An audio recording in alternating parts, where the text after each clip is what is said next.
everyone, my name is Jocelin Lamprey with Day by Day Nutrition and Golden Home Fitness. Today I'm going to help you figure out what fats are the best kind of fats to buy at the grocery store and to cook with and to use in your recipes.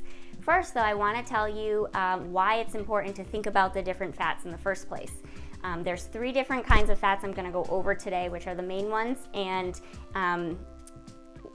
so saturated fats are going to be fats that actually have evidence to increase cholesterol levels and be associated with heart disease. Unsaturated fats are actually the opposite. They help with the good cholesterol levels, lower the LDL cholesterol, and help with heart health. And then there's trans fat, which is a tricky fat, and it's probably going to be the only ingredient or food I'll ever tell you to completely avoid.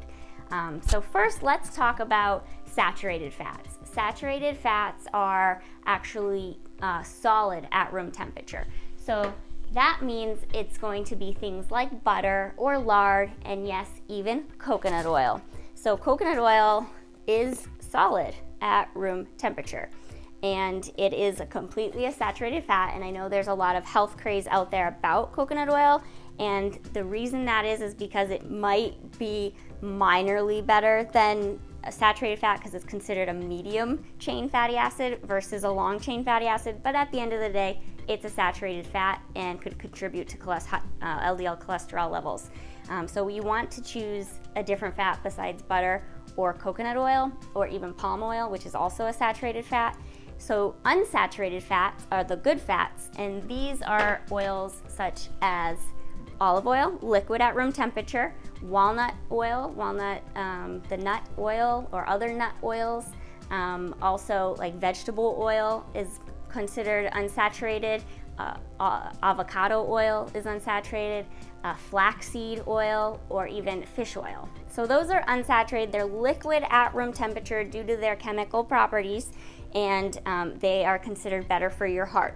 So the last one, how do you figure out if something is a trans fat? So it is going to be solid at room temperature, but it's not enough to look at the nutrition labels to see if it has trans fat in it, because if it has 0.5 grams of trans fat or less per serving, the marketing company can say 0 grams trans fat.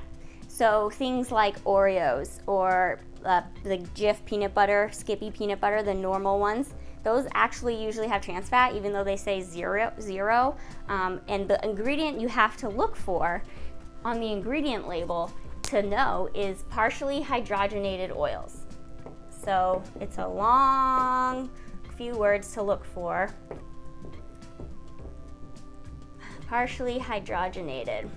Now, what if it's fully hydrogenated?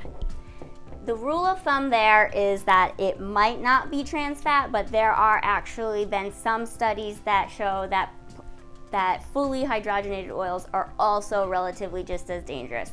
So at the end of the day, if you see hydrogenated oils, it might say grapeseed, it might say vegetable, it might say soybean oil. Hydrogenated, whatever, oils equals trans fat, and that has been very highly correlated with heart disease and bad heart health. And the reason why they exist is because it improves shelf life, which means it makes pastries flakier and it makes cookies yummier. So that's why they still have it, but it's really not good for us. It's man-made in a lab, and our bodies can't break it down. So those are the 3 fats. Saturated, which are solid at room temperature, you want to try to choose less of. Unsaturated, liquid at room temperature, choose that more often and most of the time. And then trans fat, avoid like the plague. It's the partially hydrogenated oils. All right, great job everyone. Take it day by day.